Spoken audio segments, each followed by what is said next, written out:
Ooh. Good morning. Good morning. Happy Mother's Day to all mothers out there. We each have a mother, whether still here on this plane or another. Good morning, Carrie Ann. Lovely to have you here on Mother's Day, and good morning to you as well. Now, if you are seeing in the description a little link to allow permissions, do try that out. We'll be able to see your name and avatar. And good morning, Sarah. Lovely to have you here too. Happy Mother's Day.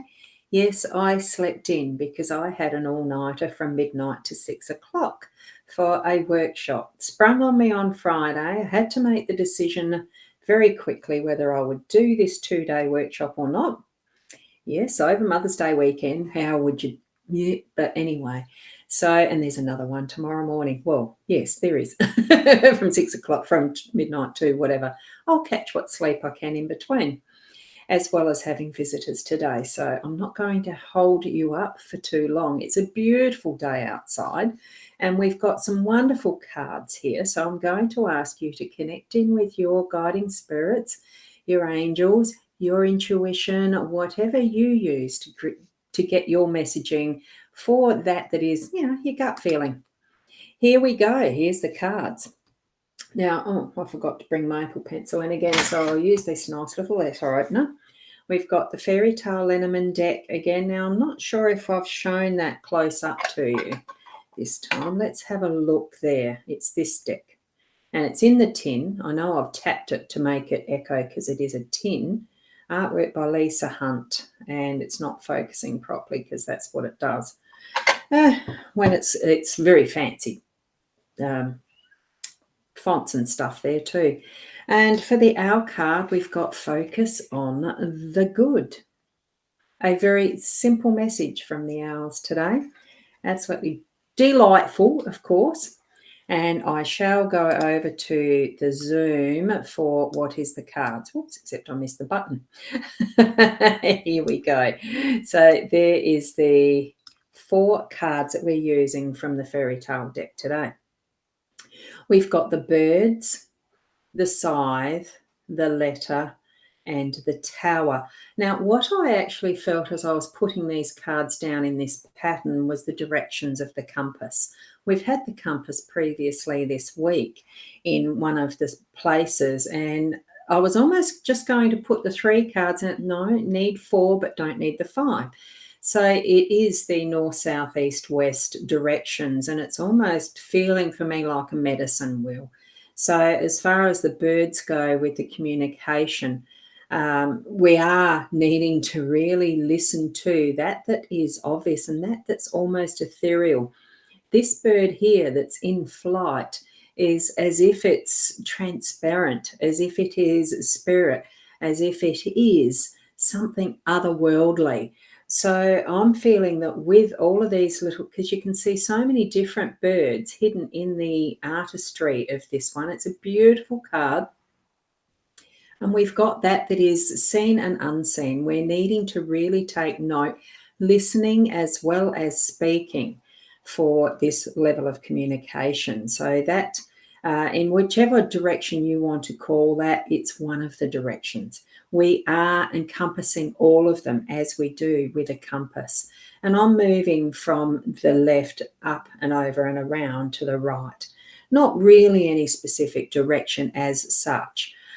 What we have with the scythe, it is a cutting edge. It's something that is needed to be kept sharp, to be looked after, to be a tool in the hand. So it is within our control. It doesn't work by itself.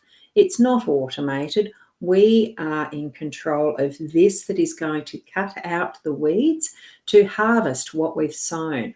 All of that's in between. So if we're needing to use something that's a resource, we can cut it like a pair of scissors that you might cut the cloth to sew clothes. That type of thing. If you're needing firewood, you get an axe. In this case, it could be just that is the tinder to start a fire and that type of thing, just chopping down some of the dead limbs It just depends what your need is. What are you needing to clean up? What are you needing to harvest? That type of thing. So it is that sharp edge. It can also be the sharp edge of our tongue. Be careful how we are speaking and expressing ourselves and how it might affect others around us.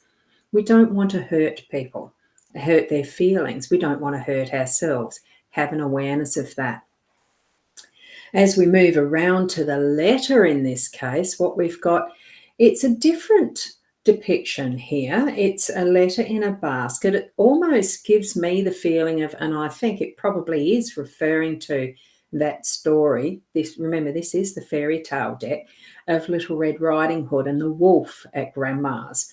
I'm feeling that level of communication in being the written form, in that we are needing to put clarity into what we're saying to each other, what we're writing, what we're reading, bringing in all of those beautiful stories that we can read in books even though this isn't the book, it's a letter. It's a shorter form of communication, and it's a lot more personalised.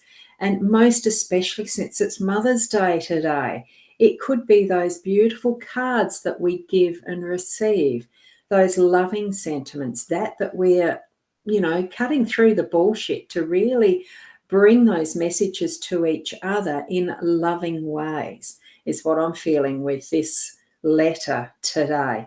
And as we're moving around, we've got the Tower of Strength. Our mothers, we did see them as our Tower of Strength. We do see them as our Tower of Strength. I'm sure you do. There might be some who don't because of life circumstances and personalities and characteristics and issues that might have cropped up over time. But we are in that sense of nurturing feminine energy. Here we've got this story that is the Rapunzel story with the hair down to the base of this tower. Although this tower looks a little precarious on the edge of the cliff, it's still in its solid foundation. And we have the choice to stay or go and really be that is a stable influence for others, ourselves mainly, I think, and really tapping into that's that inner self of our own Tower of Strength. It's what I'm feeling. So, and bringing it back round to communicating to those, with those who are part of our loving circle, our family, or because today is a little bit more around that family centre, being Mother's Day here in Australia. So feel into all of this energy, and really what it needs right in the centre is that heart, but we need to be putting that there. It didn't need to be told to us. That's what I'm feeling. And in those situations, maybe it is just focus on the good. There is good in everything. We just need to see that, choose that first, choose to see it as well. There's many different ways and perspectives. Okay, so that's what I'm feeling around these beautiful cards today, and the energy of just love, because it's a beautiful day here. It's just lovely energy around and about us when we choose that. We put that emphasis on it. You be the best that you can be at, putting out that loving energy, feeling it for yourself, knowing it within for yourself, how unique and loving and lovable we each are. So, and then just sharing that out. Thank you, each and every one of you. It's so lovely that you shared your time with me this morning too. Yes, I was late because of those very reasons I said at the start. And thank you as well, Sarah, for that lovely blessing too. And each and every one of you, feel the blessing of who you are as well. It's not just about others, it is about ourselves too, don't forget. Okay, be the best you, and I'll see you tomorrow around about the I'm not sure yet. It depends how well I last after another 6 hours through the night. We'll see you then. Namaste.